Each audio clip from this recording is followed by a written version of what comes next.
Have you ever wondered how many times you've said yes just because you were afraid of disappointing someone? What if I told you the biggest turning point in my life happened the day I said no? This video isn't just about me, it's about you, who've carried guilt that wasn't yours, who've given up your own will just to keep the peace. If you're in your later years, you know the weight that time brings, but you also know the value of every conscious choice. Today, I want to show you how a no can be liberating. It can be the start of a new chapter, lighter, truer, more yours. The automatic yes that almost cost me my career. For many years, I had the terrible habit of saying yes without thinking. It was automatic, almost a reflex. Someone asked for help, I said yes. I was offered a new responsibility, I accepted. I got involved in projects, favors, and decisions that, deep down, went against what I truly wanted or believed in. But back then, I was afraid of seeming weak, ungrateful, or uninterested. I thought saying no would make me lose opportunities. Or worse, disappoint people I respected. That's how I almost went down a path of no return. It all started when I received an offer to lead a major project. In everyone's eyes, it was the opportunity of a lifetime. New title, high salary, prestige. Colleagues congratulated me before I even accepted. They said, "Of course you're going to take it, right? This was made for you." But inside, something didn't feel right. I had a tightness in my chest, a strange unease. At night at home, I tossed and turned, unable to sleep. I kept asking myself, why am I so afraid? Why aren't I as excited as everyone else? The truth was, that project didn't align with my values. It involved business decisions that went against what I believed was ethical. It meant a lifestyle I no longer wanted to maintain. And above all, it meant sacrificing my mental health and time with my family. But despite the discomfort, I kept smiling, pretending everything was fine. Inside, it was a war. I pressured myself, judged myself. I thought maybe it was just my insecurity, that I was afraid of the challenge. But with every meeting about the project, with every detail explained, I felt further away from myself. It was like every day I was drifting a little further from the man I wanted to be. Then came the decisive day, the meeting where everyone expected my final yes. I walked into the room with my heart racing. I felt everyone's eyes on me. They talked, explained the plans, the profits, the growth milestones. But to me, it was all just noise. My mind was elsewhere, lost in one thought. If I say yes, I'm betraying myself. And then, something unexpected happened. I asked to speak, took a deep breath, and with a shaky but firm voice I said, "I appreciate the trust, but this offer isn't for me. I can't accept it." The silence that followed was deafening. Some were shocked. Others looked at me with disappointment. But in that moment, I felt a lightness I hadn't felt in months. Like I'd lifted a ton of weight off my shoulders. In that room, I didn't gain a new position or a bonus. But I gained something far greater, self-respect. The freedom to choose according to my values. And most importantly, the clarity that it's not worth climbing the wrong ladder just because it looks golden on the outside. Saying no that day cost me some closed doors, but it opened others I never imagined. I became more respected, not for always saying yes, but for knowing exactly when to say no. That decision changed my path. It gave me focus. It gave me direction. And it taught me a truth I carry to this day. There is no greater victory than being true to your own conscience. And if there's one thing I can tell you today, with the calm of someone who's lived long enough to understand, it's this. The world doesn't fall apart when you say no. On the contrary, sometimes it's in that no that the real yes begins. To the life you truly deserve to live. Turning down toxic relationships. It took me far too long to understand that not every bond that ties us is healthy. For years, I held on to a friendship that, looking back, drained me.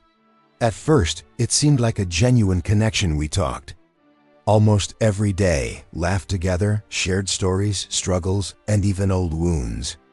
I thought that was true intimacy. But as the years passed, something began to shift. Or maybe I just started seeing what had always been there. Every conversation became a subtle competition. If I shared an achievement, there'd be a sharp, underhanded comment that made me doubt myself.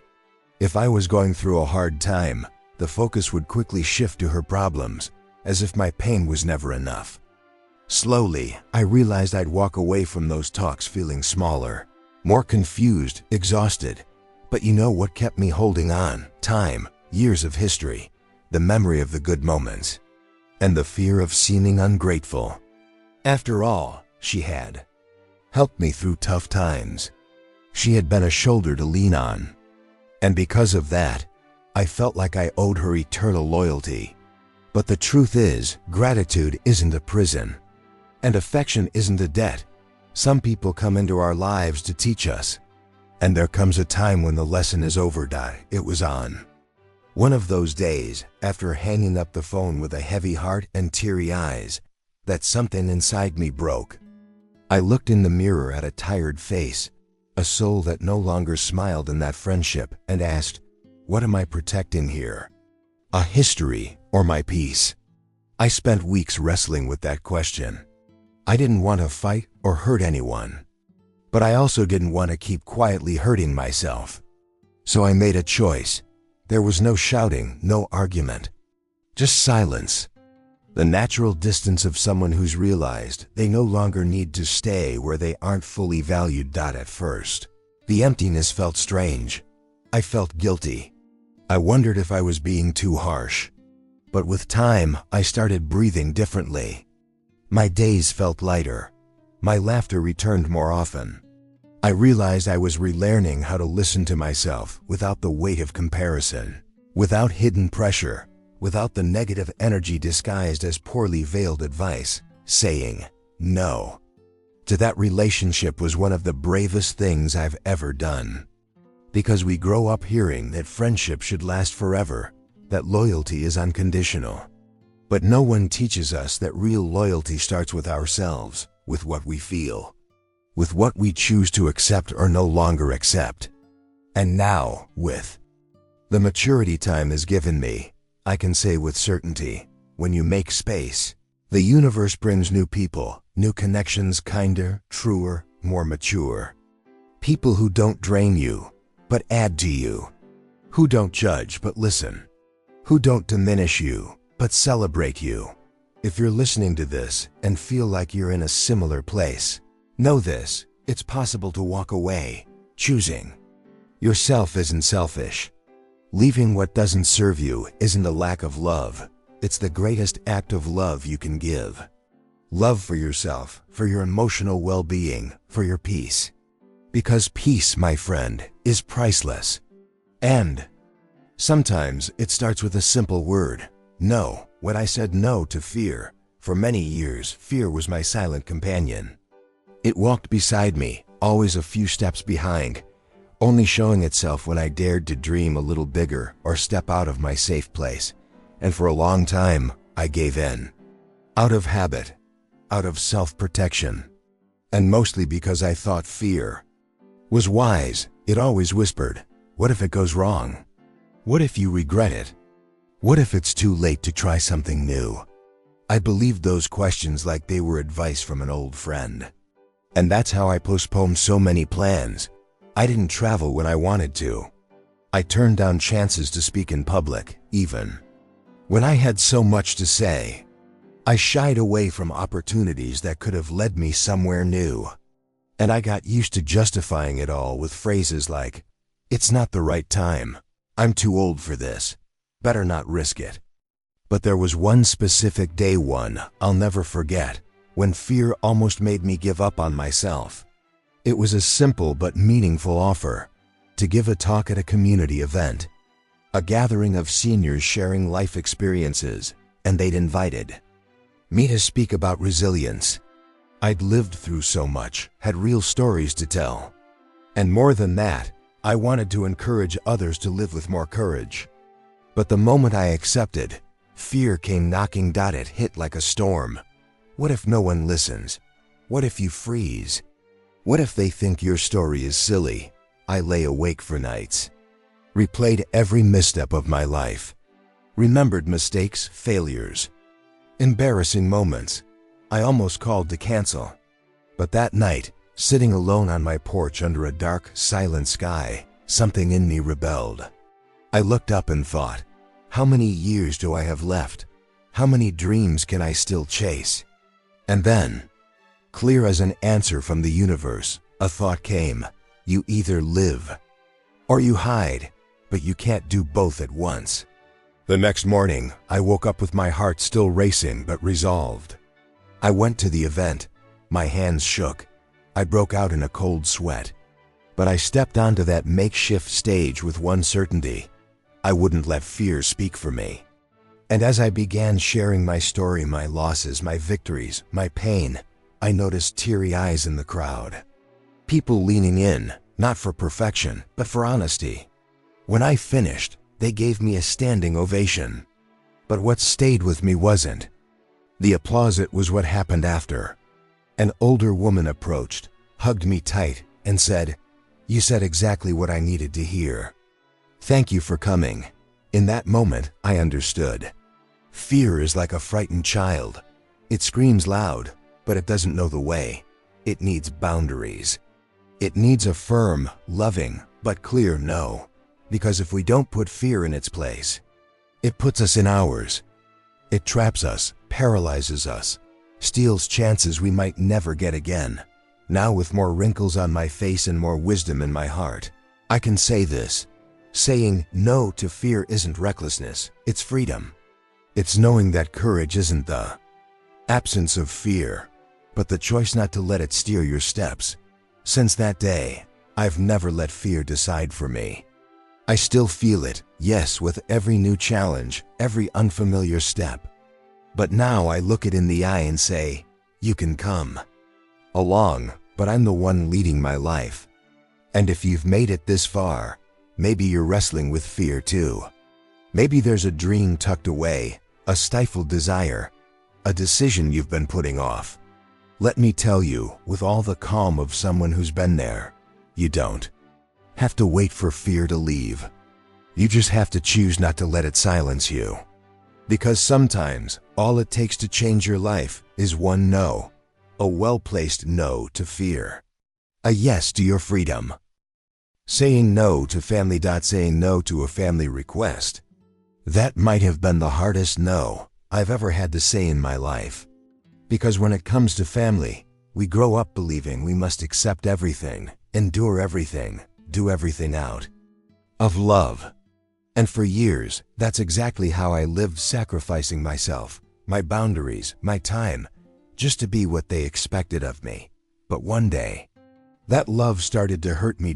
It was an ordinary afternoon when one of my children, already an adult with a life of their own, called, asking for a favor.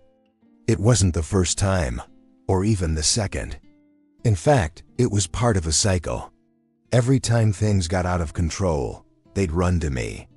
And I'd always find a way, lending money, rearranging my schedule, solving problems that weren't mine anymore. I did it with a heavy heart, sure, but I always did it because they're my child. And because I thought a parent's love has no limits. But little by little, it drained me. I saw myself neglecting my health, giving up my own plans, compromising my peace, just to save someone who was old enough and responsible enough to take care of themselves. That day, after hanging up the phone, something inside me broke. I sat on the couch in silence. And for the first time, I asked myself, am I still helping? Or am I keeping them from growing? That question haunted me for days. The love I felt didn't change, but the way I was living it was wrong. I realized that, in the name of protection, I was fostering dependence. That, out of fear of seeing my child struggle, I was suffocating their chance to mature. And more than that, I was erasing myself. So I made a decision. It was time to do things differently. I called them back, my heart tight, my voice shaky. I explained calmly that this time I couldn't help. Not out of a lack of love, but because of love, that they needed to learn to find their own solutions. That my role as a parent wasn't to fix their life, but to trust they could fix it themselves. On the other end of the line, the silence was heavy. Then came the questions, the accusations. So you don't care anymore? They said, and that sentence cut deep, but I took a deep breath, held my ground, and kept my decision. The days that followed were hard. I felt guilty, even selfish. But little by little, a new truth emerged. For the first time, my child took charge of their own life, found a new job, renegotiated debts, got organized. It wasn't easy for them, or for me, but it was necessary. And today, they thank me. They say that no was the push they needed. That in that moment, I stopped being just a parent who rescues, and became one who trusts. I learned something. From this, saying no to family isn't a lack of love. Often, it's the deepest way to show it. Because love isn't about carrying someone forever. Love is supporting, guiding, but also knowing when to step back. Giving space for the other to fall, get back up and learn. We of the older generation were raised to believe that being a parent meant eternal sacrifice. But now I see, we can't confuse sacrifice with self-abandonment. We have the right and the duty to protect our emotional well-being. Our children need to see that. They need to know that love has boundaries too. That parents get tired, get sick, have lives that deserve to be lived with dignity. If you're going through something similar, if you feel like you're carrying more than you should for the sake of family, I'm telling you with all the respect and empathy in my heart, don't be afraid to say no. That no might be the greatest gift you give, both to the ones you love and to yourself. And maybe, just maybe, it'll be the thing that finally sets you both free. Saying no to others' opinions. For much of my life, I was a slave to others' opinions, and I don't say that with shame, I say it honestly. Because I know so many people live this way without even realizing it. We shape how we talk, how we dress, even how we choose our dreams. All with one eye on what others will think. It's like life is a stage, and every step we take depends on the audience's approval. For years, I lived trying to please, trying to fit in, avoiding embarrassment, silencing my own desires so I wouldn't disappoint those around me. And you know the result? A tired, frustrated man, distant from himself. I remember a specific time around my 60s when I finally started thinking about me. My kids were grown, my career stable, and I began dreaming of simple things, taking painting classes, traveling alone, planting a small garden, things that might have seemed silly to others, but lit something inside me. And when I shared those ideas, I got laughs, jokes, sideways glances. Painting? At your age? Traveling alone? Why? You'll get lost. A garden? Your back can't handle that. Each comment hit like a rock disguised as a joke. And for a while I pulled back, but deep down, something in me begged for courage. I knew that if I kept saying yes to others' judgments, I'd keep saying no to myself. So one day, quietly, I made a choice. I stopped asking permission to be who I was. Just like that, I started painting. Signed up for an online course. Made a mess with the paints, stained my clothes more than the canvas, but I'd never felt so alive. I traveled, scared but determined. Met new people, moved slowly, but I moved, and I planted that garden. Every flower that bloomed felt like a tiny shout of freedom. You're on the right path. Of course, the comments didn't stop. They never will. Because the truth is, the world struggles with those who choose to be free. But I learned to listen differently. Judgment from the outside only hurts when it finds guilt inside. And when you know yourself, when you respect yourself, criticism loses its power. It becomes background noise. And your inner voice? That one grows louder. Now I understand. Life isn't a test that needs others' approval. Life is an intimate journey, a conversation between you and what brings you joy. There's no right age to free yourself from others' opinions. There's only the moment you realize you've been living for them and decide enough is enough. That no, I said to opinions, even from well-meaning loved ones, gave me back something I didn't even know I'd lost, the lightness of being me. Imperfect, curious, in love with small things. And I'm telling you this with all the honesty in my heart. It's never too late to do what's good for you. It's never silly to follow a dream that lives in your chest. It's never wrong to choose your peace over others' approval. If there's one thing I've learned after so many seasons of life, it's that our time is too precious to spend trying to fit into others' expectations. So if you feel the urge to start over, change direction, dance to a different rhythm, do it, even if they laugh, even if they criticize. Because in the end, the person who lives with you every single day is you. And you deserve to feel whole. And sometimes all it takes is a single no. A firm, calm, and profoundly freeing no. We've reached the end of this conversation. But perhaps for you, this is just the beginning of a new way to see your choices. Because after everything I've lived through, after so many yeses said out of fear, habit, or obligation, I learned something that changed my life. Saying no is also an act of love. Love for yourself. Love for your health, your peace, your freedom. Maybe you recognized yourself in one of these stories. Maybe right now, at this very moment, you're facing that same dilemma to say yes and lose yourself, or say no and find yourself. And I want to remind you with kindness and conviction, you owe nothing to anyone who asks you to sacrifice yourself. You don't have to stay on paths that no longer make sense just because others expect it. You don't have to settle for less than you deserve just to avoid seeming ungrateful.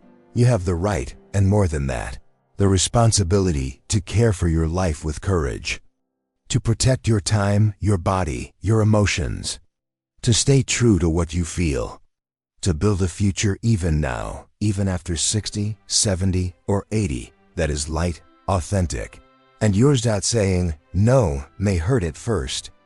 It may bring silence, distance, misunderstanding. But what comes after is peace. The relief of living with integrity.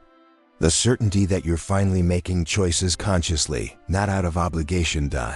So if this video touched you in some way, if it made you remember something, or reflect on something that needs to change, I ask you, share your story in the comments.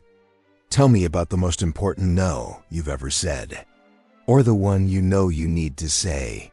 You might inspire someone else. You might be the voice someone needed to hear to find their courage. And if conversations like this strengthen you, if they help you remember your worth, your dignity, your strength, then subscribe to the channel.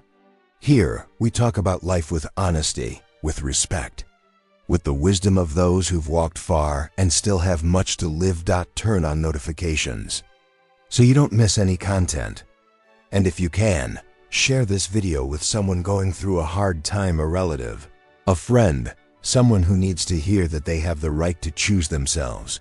Because sometimes, all it takes to change a life is a single no. Simple, powerful, necessary no. And may that no be for you the start of a life with more meaning. Until next time.